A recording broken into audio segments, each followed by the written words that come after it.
Hey, what's up guys? And welcome back to another Reddit Stories video. You guys seem to keep loving these videos and keep asking for more and more. So let's do another Reddit video. So sit back, relax, and if you're new here, subscribe. It's the channel's goal to be at 1,000 subscribers by the end of the year, and I think we can do it. So please subscribe. The first and only hitchhiker I will ever pick up. So last Friday, I listened to A Little Time to Kill before picking my kids up from school, and it was a gorgeous day, so I decided to spend some time cruising some back roads in my hometown, 8,100 miles out of Bainbro's small rural.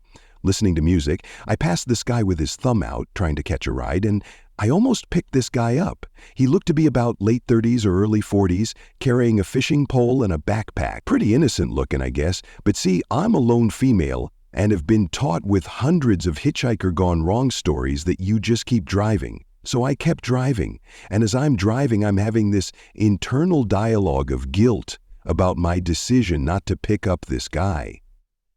You know, if I was hitchhiking, I'd hope someone would pick me up. And I mean, really, what's the worst that could happen?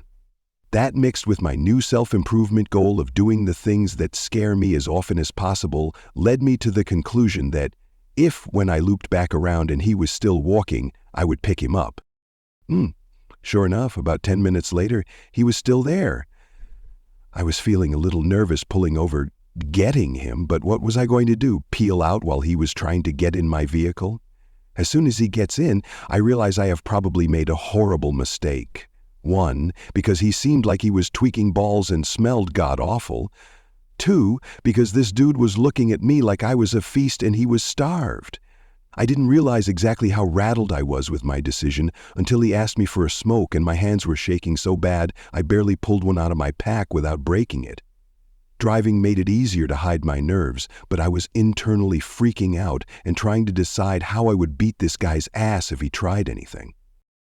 His name is Wayne, and he lives about 5 minutes from where I picked him up. Meanwhile, he's telling me how he lost his license due to DUIs and how he is living in this house with an old man. He tried to get him to come with him, but he didn't want to come, etc. He's also trying to talk me into hanging out at said house with him and come over and drink with him the next day. When I finally get him to his destination, it's a little shack-like thing surrounded by all these junk cars and shit. He gets out and is trying still to get me to come inside with him. I tell him no and leave.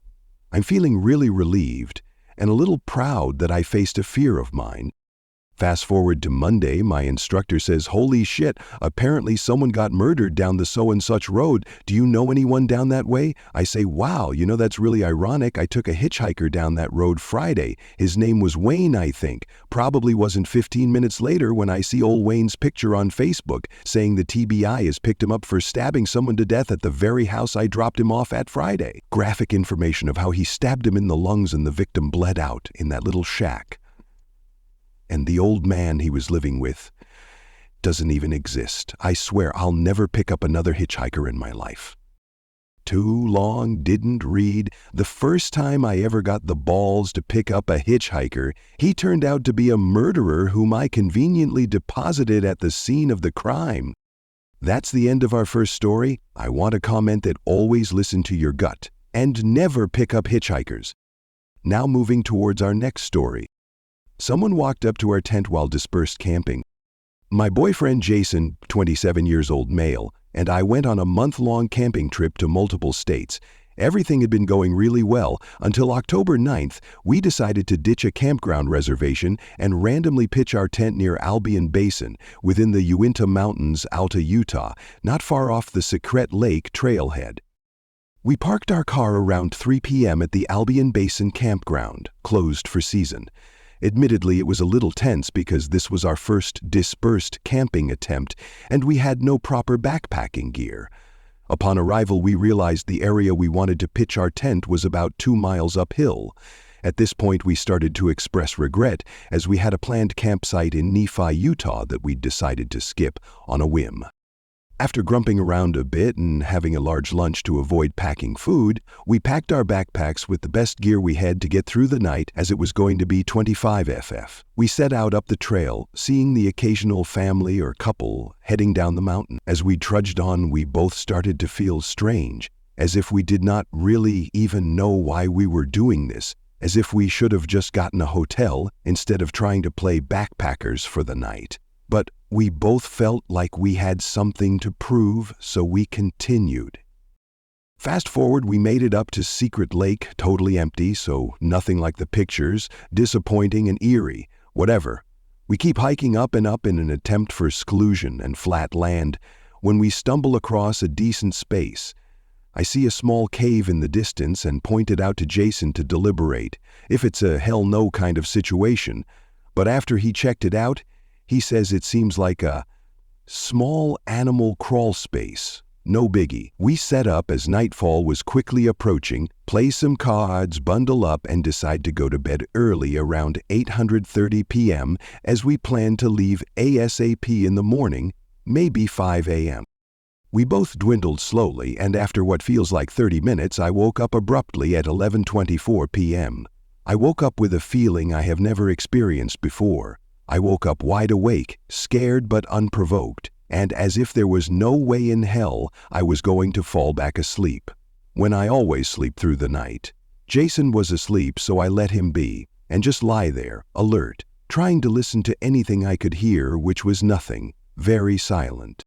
Around 12 a.m. Jason woke up stirring, much to my delight, as I did not want to feel alone anymore. I told him I could not sleep, but he suggested I just rest my eyes as we were leaving early in the morning. I agreed, initially not wanting to be a baby and say I was very scared.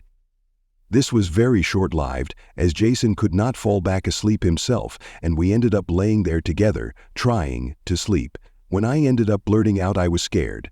We agreed it fine for us to just stick it through the night, as it was now approaching 2:30 a.m., and we had a small axe and a pellet gun for protection, so I did not need to be frightened.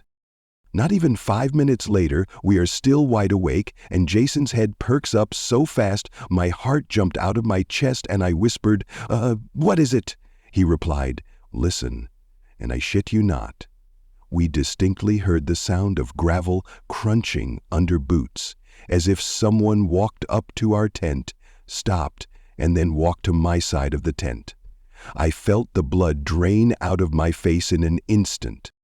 In real time, this all occurred in no more than 10 seconds, but my mind flashed a million thoughts, and for a millisecond I was convinced it was a ranger coming to tell us we could not camp there. So I called out, "Hello?" My brain entirely sure I heard human footsteps. Within 2-3 seconds of hearing the footsteps, Jason grabbed the gun and bursted out of the tent for any chance to confront this person, as I knew he heard exactly what I had heard. Nothing! There was nothing there. As soon as Jason bursted out and me after him, there was nothing there. We heard something walk up so clearly, but nothing walked away. Hardly exchanging 2 words, we packed up our stuff, looking over our shoulders, terrified, feeling watched, and booked it down the mountain, with only moonlight guiding our way, too scared to turn on our flashlights. This was the worst 20-30 minutes of my life, half expecting to look over my shoulder to find someone following us. When we made it to our car, we locked the doors and started the descent out of the mountains, almost speechless and scared out of our minds. At this point, we reached town about 3:30 a.m. and slept in a well-lit parking lot of a grocery store. We have obviously since discussed what happened that night, and we are both haunted by the sound of those footsteps. That's the end of our second story. Well, I have also heard that weird stuff happens in the Uinta Mountains. If you have hooked up till here, then hit like button and comment down your views. Also, if you haven't subscribed yet, then do support me by subscribing, so you may not miss